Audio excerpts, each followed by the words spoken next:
Welcome to Southside Korero. Again, my name is Otara Vitalino. Welcome back. But we will be talking to Aayla Pebbles, who's been my mentor as well as a amazing human being to those in MIT as well as our Otara community, who's given a lot based in just helping our students out in terms of their studies and education, and just giving an insight of what she did throughout the 2 years that she was 3 years technically with me at MIT in terms of COVID response as well as just overall awesomeness. I think her stories are amazing, and I hope you enjoy the stories that have been shared throughout the podcast and just everything in between. My name is Vince Otara, and today once again, I hope you enjoy Southside Korero.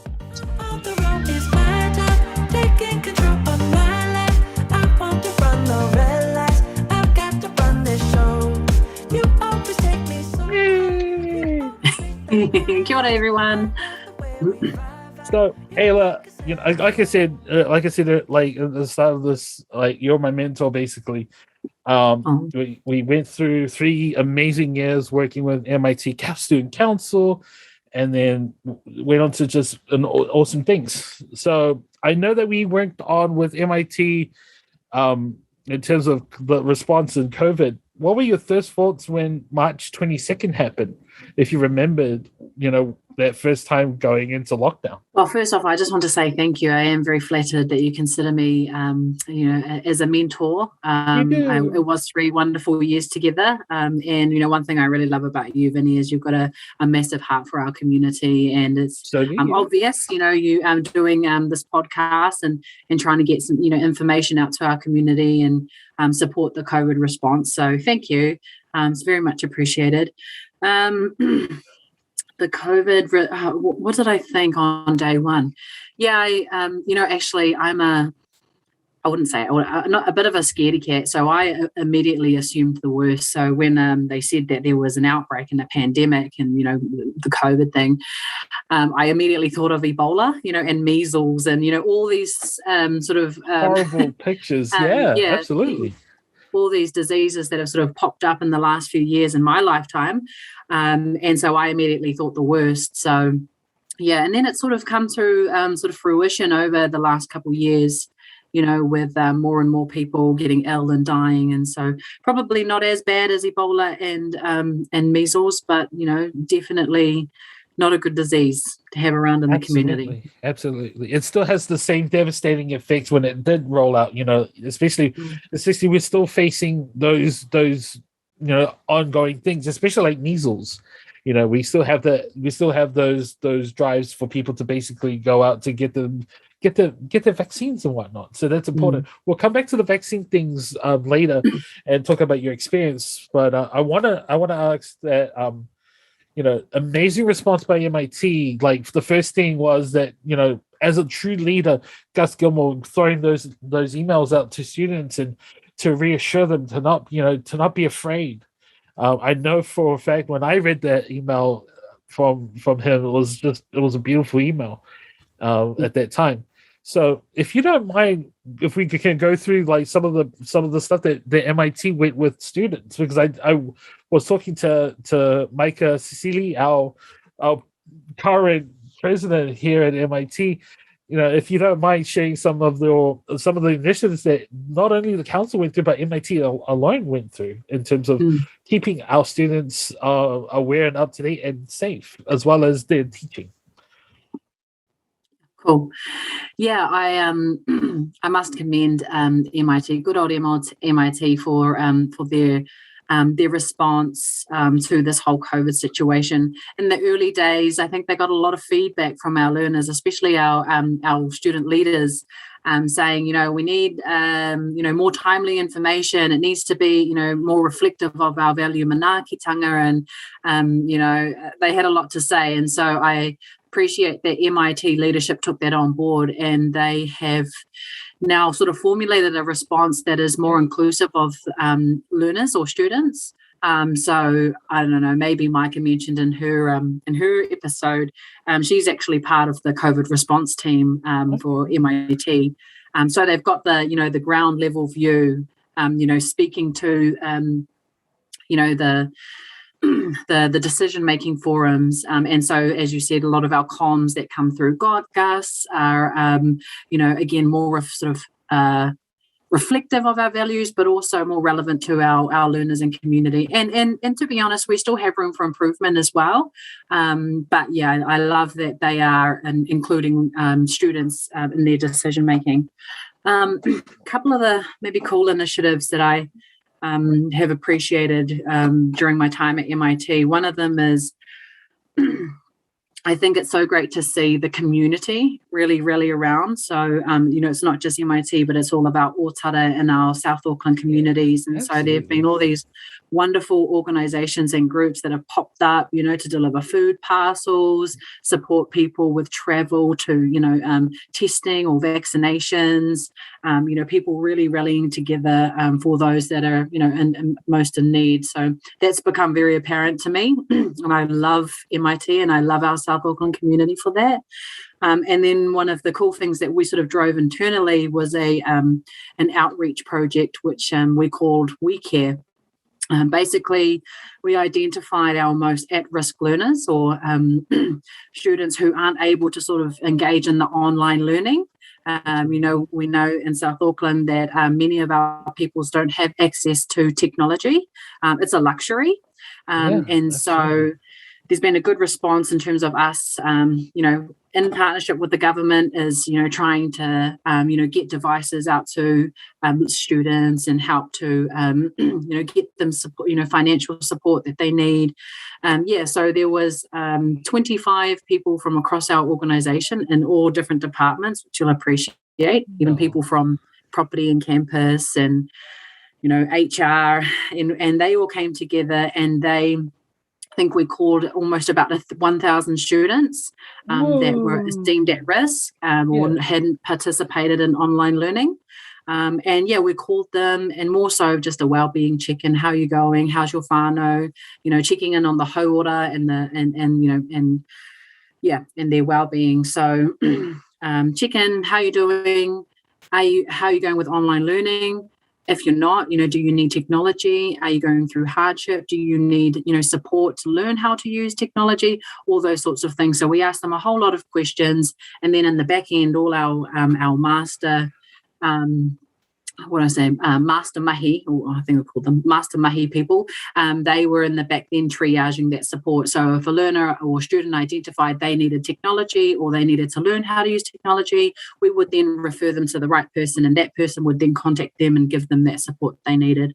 So it was really proactive, very very caring project, and it was just nice to get out and and hear from our students and and connect with them. So it's only a couple of examples that I could think of. Sorry. No, you're fine. I mean, like the week here was such a huge project, and it from when I was the vice president last year, I saw it just like kick off from the ground. It was something that was built like from bare scraps, because we'd never been in this sort of situation. If you think about it, over the 10, 20 odd years, you never actually dreamed of something that would hit our shores so quickly and so effectively. But then to see so much like aroha, so much love and care that went into We Care, from the both student side to staff side, like I've never seen so much beautiful collaboration into one cohort that went into students, and it's still going strong from my understanding, right? From going into this year, it's just seeing it just flourish from something that, okay, let's see what we can provide for our students. Okay, the government's providing this. Let's regulate it as much as we can. And I commend your team for doing that, as well as everyone else in that team. I know that you one of the things I appreciated, Vinnie, is as I mentioned, the 25 people that came from across the organization. So many of us hadn't worked together before, and some people sort of work in the more sort of back house admin space, but it brought a real sense of community between us. And so I think so often we get caught up in our jobs and the detail of our jobs, we forget about the purpose of why we're here. And so I think it just sort of reinforced our purpose. We are here to serve, our South Auckland community and to lift the educational outcomes for our people. So it's definitely started to, I don't know, like to say that's starting to infiltrate our culture. And so there's more sort of a sense of community now sort of being brewed. Yeah, I don't know if that's the right word, brewed at MIT. It's definitely stirring, and it's a good thing. It's a lot of good aspects is brought into the pot and just being created. Going back to to the discussion of just bringing the ability to give an opportunity for students to basically be a part of the learning. So we're now into our second year, and we're already into our our 50 billionth lockdown currently. So what do you think is needed in our community to keep up with that, the whole initiative, and keep it alive? Because I noticed that there are some sort of cutbacks, because I talked to Micah about some cutbacks that have happened. And what are your thoughts of what can our community do to keep those initiatives alive? So do you mean post-COVID or? Oh, even post-COVID, absolutely. During COVID as well. Because it's sort of just where does this allocation of resources need to go? So because we're in a situation where we have a community, there's a lot of needs, but where do we put them in these certain squares? So, in your opinion of working in this amazing field and seeing a lot of amazing things, where do you think these certain things need to go? Okay, sorry. Okay. Wait, sorry, Vinnie, can you ask me that question one more time? Sorry. No, you're all right. You're all right. So, given that, given that a lot of initiative has happened throughout the 2 years, what is your opinion on keeping those initiatives alive? So to ensure that post-COVID, that we still got those backbone of all these initiatives to keep not only our students' support good and healthy, as well as our community. So what do you think needs to be done to keep it going? Okay, so I suppose, with all this COVID, it's sort of going back to my point around sort of creating those communities. So, one of the things I've noticed is that we already have a lot of great stuff. We already have a lot of, cool, community organizations, whether they be, food banks or, youth organizations, or there's a few others in sort of church organizations, and I suppose COVID happenings helps to bring all of that together, and so organizations like ourselves, MIT and, our local Otara community, we've all, really sort of put our heads and our resources, our talents, our relationships and our networks, all together. And I think that's sort of what's amplified the support within our community, is that we are now sort of being more of a community. We are more sort of in a collective space. So again, I suppose it comes back to the purpose, when something like this, something terrible like COVID happens, people are brought back to the purpose, and we rally and we do stuff together, and we support those that are in most in need. So I suppose going, as we continue on through COVID and even after COVID, it would be good for us to sort of continue that collective approach.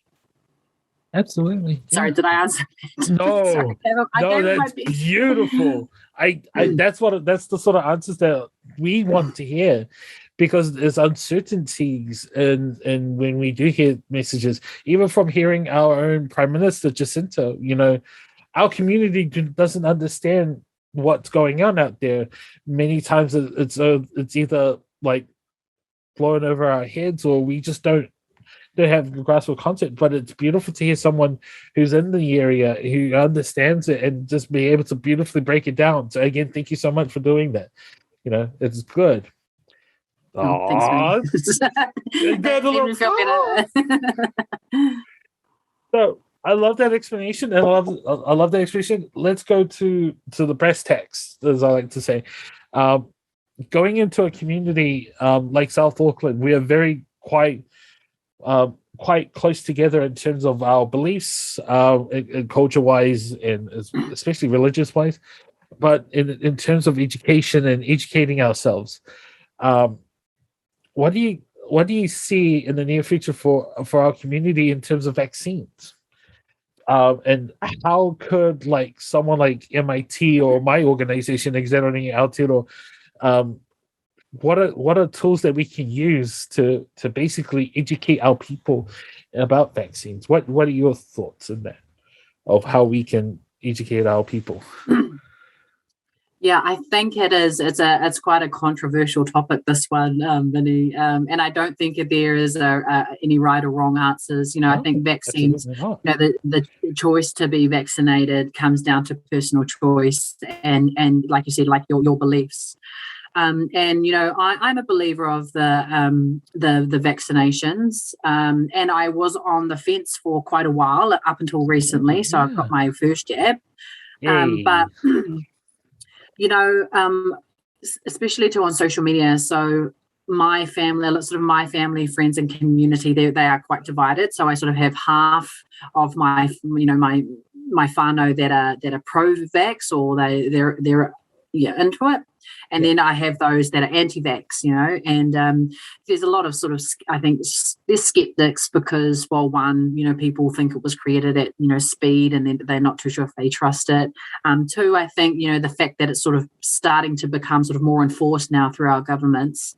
And I think another thing to note there is that there is already, especially in the Māori Pacifica space, there is already a mistrust towards the Crown and government relations. So, and that's Absolutely. Not anything that the current government have done. I think Jacinda's done a great job. But and historically, we think about Te Tiriti o Waitangi, and then all the things that sort of happened with Māori, and then we think about the Dawn raids.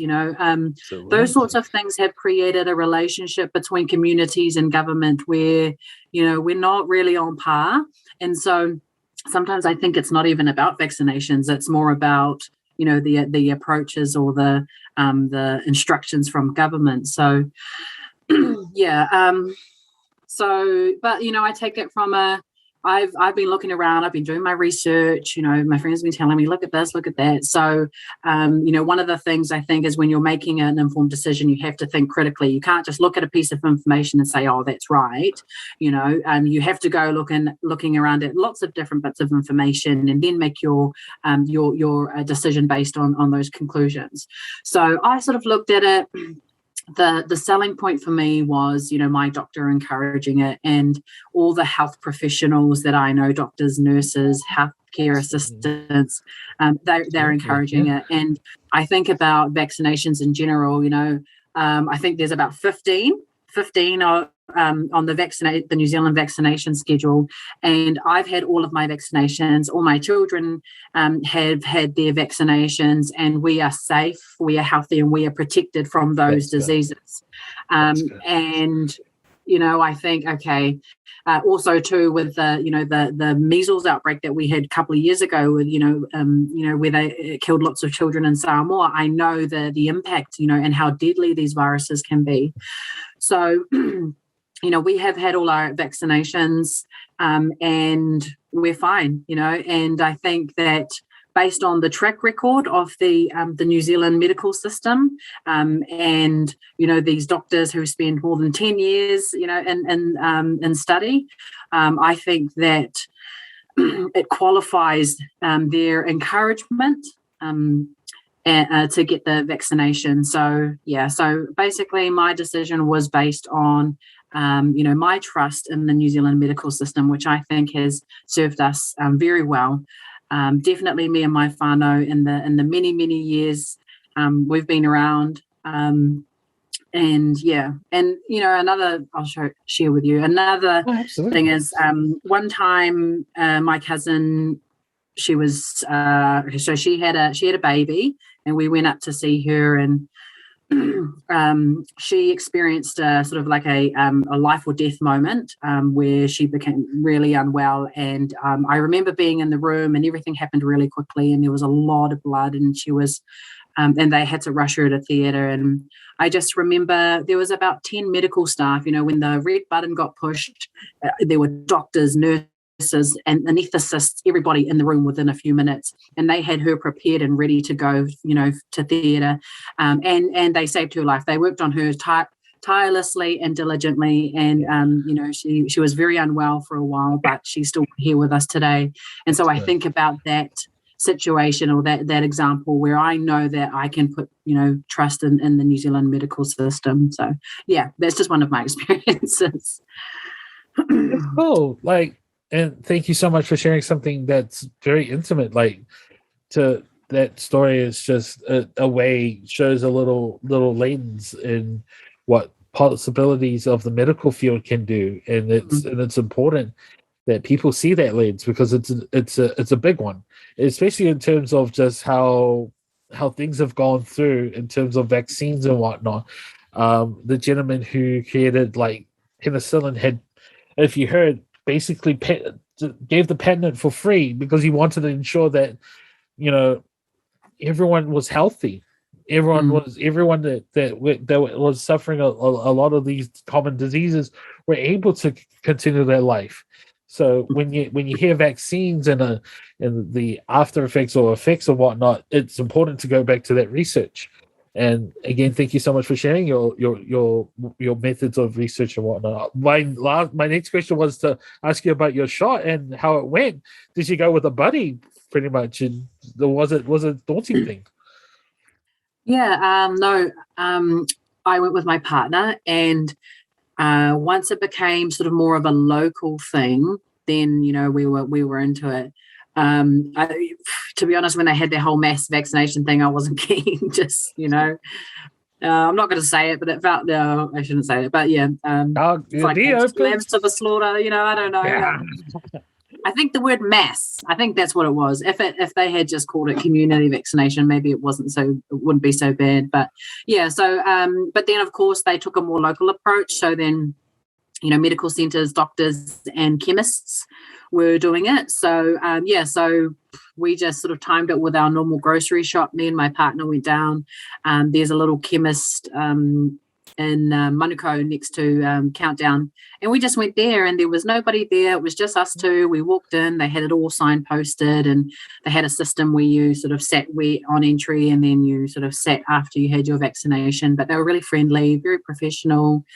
And it was over within a matter of minutes. But yeah, no, I was quite surprised at how painless it was. I'm a bit of a scaredy cat when it comes to needles, so I had feared for the worst, but it wasn't anywhere as bad as I had anticipated. So it was good. It was good. Fair enough. I had to go with my boss. Her name is Judy. It's funny because I'm talking to you. You were my boss, and to hear that. So me and my boss met as buddies to get our first injection, and it was that she did have that fear of needles and whatnot, and the uncertainty. But what we did, and I mentioned this in multiple podcasts, is that we talked to each other, and it's really good to know that the buddy system actually works. So it's a good thing that you bring your buddy and your friends to come off of vaccinations, and it makes the process so easy. And like I talked to Micah about her student nurses going into vaccine spots. That was such an amazing thing to hear. Our wonderful students who are going out there to serve the community, to help out with vaccination spots, was beautiful. So we're coming up to our final two questions. So my second to last question. Sorry, I can't count. Sorry. What are your 3 golden rules? It's okay. What are your 3 golden rules during these times of hardship during lockdown?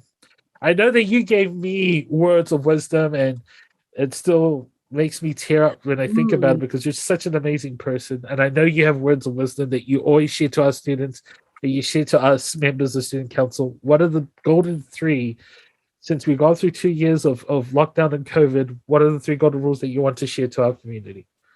I think my first one would be, don't be too hard on yourself. You know, oh, hold on. Especially, you know, like with like working, and I mean, I've got sort of kids at home, and they're supposed to be learning, and you know, just trying to balance that, and the ongoing housework. You know, it's twice as much housework when you actually live in it. You know, housework, mum duties. I'm supposed to be a full-time teacher and maintain a full-time job, and so very quickly I can start to sort of, I almost like develop anxiety around all the things that I need to do or I haven't done. Where I might work, you know, 5 days straight and not pay a whole lot of attention to my children's learning, I then feel guilty that I'm not as engaged, you know. And then if I engage in their learning too much, then I feel like I'm not getting my tasks done at work. But, you know, at the end of the day, it's not necessarily about, you know, fulfilling everybody's, you know, wishes, or, you know, I think it's more like the pressure of society, you know, is like, you know, make sure that you're working and you're productive, and make sure that your child is learning and they're up to, you know, the national standards. And it's just like, you know, this whole COVID thing has impacted everybody, and we've got to give ourselves some leniency. Absolutely. So I try to now take notes of things that I do. Yeah, and so cleaned out linen cupboard, tick, you know. Helped Isaac with his algebra assessment, tick. You know, got my work tasks done, tick. And then so it's a reminder of the things that I am doing, and I'm not always sort of, you know, looking through that negative lens. So yeah, 1, take it easy on yourself. 2, you know, I should take my own advice, but exercise. And I think more so to like be in touch with like nature and fresh air, and you know, just they talk about endorphins, you know, the releasing of endorphins. And although I don't exercise as much as I'd like to, and you know, then I feel real guilty when I see Will's skipping challenges, you know. Hey. But yeah, I have a really good feeling and a sense of achievement after I've exercised. You know, and so my encouragement is to do more exercise, but I'm going to take my own advice. And then the third thing is, somebody's always got it worse than you, right? And so I think, again, going back to I wouldn't say a negative mindset, but, you know, things can be overwhelming, and, you know, we're in this lockdown week 8 now. You know, we think we have it hard, but then, you know, there are stories where you see them heaps out on the, you know, like the community pages, where people don't have food, people don't have access to transport, people don't have access to any devices, and their children haven't done any learning throughout this whole lockdown, you know. And so, it's just trying to be more appreciative and more grateful for our circumstances, and not dwelling on those bad things, but also then sort of putting yourself in a position to give to others as well, even if it's just a text, or, you know, of like a bit of aroha and support, you know. Just being of service. So yeah, that's my last little bit of advice. Somebody's got it worse than you. Exactly. I must say that those advice have been echoed throughout the entire podcast episodes, from 1 to 4, basically on the 4th episode. Just to hear you from point 1 being to balance your time. I was talking to someone as important as a doctor by the name of Michelle Dickinson, as well as Micah, who's trying to balance time between work as well as their children. And then your second point, talking to Helen and David Tour, about reminding yourself the people. Yeah, I talked to David Tour and his lovely wife. And it was amazing. It was such a good opportunity to go watch their podcast. I would like you to. But it was reminding you to broaden your mind, to go out there. There's something out there outside. don't forget that you need to flex those brain muscles as well as your physical muscles. And then finally, as Helen Tua said, is that help those who are unfortunate. Make it a task for you to help them out, because no matter how much advice you give, they might need help more than anything. So I love that. It's awesome. It all comes back into this episode. It's an awesome thing.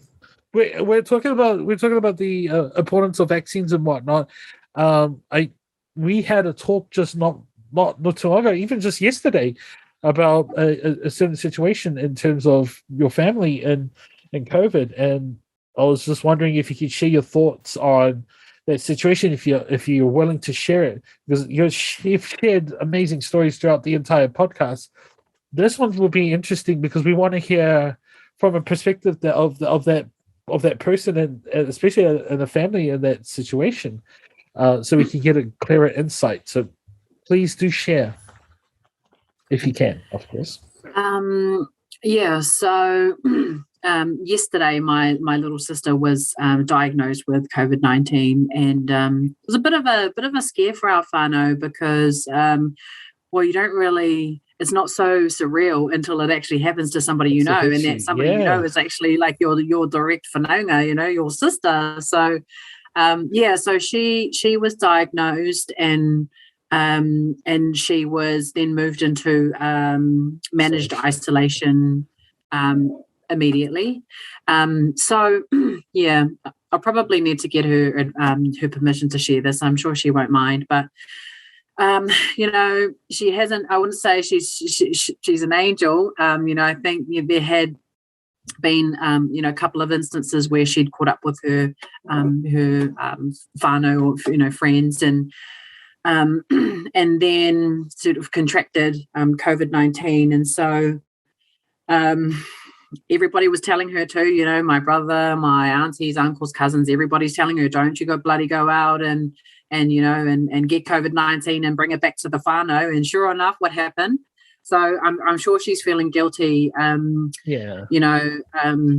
Because the impact is much wider than she anticipated. So it's not just our whānau. So we've just been tested and we're waiting our results.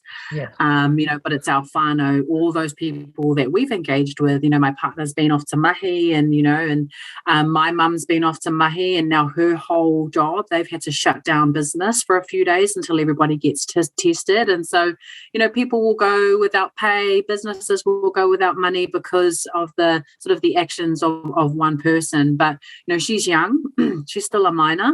Yeah, absolutely. And I won't hold that against her. We're all human and we all make our mistakes. Yeah. But I suppose it's just, again, like this whole COVID thing is really creating a lot of division within our communities and within our whānau. But my heart goes to her more than anything, because I know that she'll be feeling that guilt. But also too, she's alone. She's now going to be isolated from our whānau, and although we have, thank goodness we have technology, so we can messenger call her. It's a scary time. So, my role as the big sis is to, just to, give her a call and uffy her and support her, and, and not hold her to her mistakes and not condemn her for the things that she's done, but help to provide sort of insight and guidance, and from a loving perspective. So, so that's my role. And, but our whānau at the moment, I think we're okay. We're not showing any symptoms or anything. That's good. And so hopefully it hasn't gone too far. Hopefully they've caught it early enough for, us not to be impacted. But, it is what it is, but absolutely. We're all good. Thank you so much, Aayla. Thank you for giving us the time to hear you out and your thoughts and your amazing story. And again, I'm going to keep saying thank you. So again, thank you so much. Cool, Vinnie. Thank you. I appreciate you inviting me to this cool podcast. It's my first one. And Will's been telling me to do my own, but I'm still learning. So yeah, cool. I thank you. I appreciate the opportunity, and it's nice to connect with you and chat and, like the old days. Absolutely. And that is us from Southside Korero. Kia ora. Southside.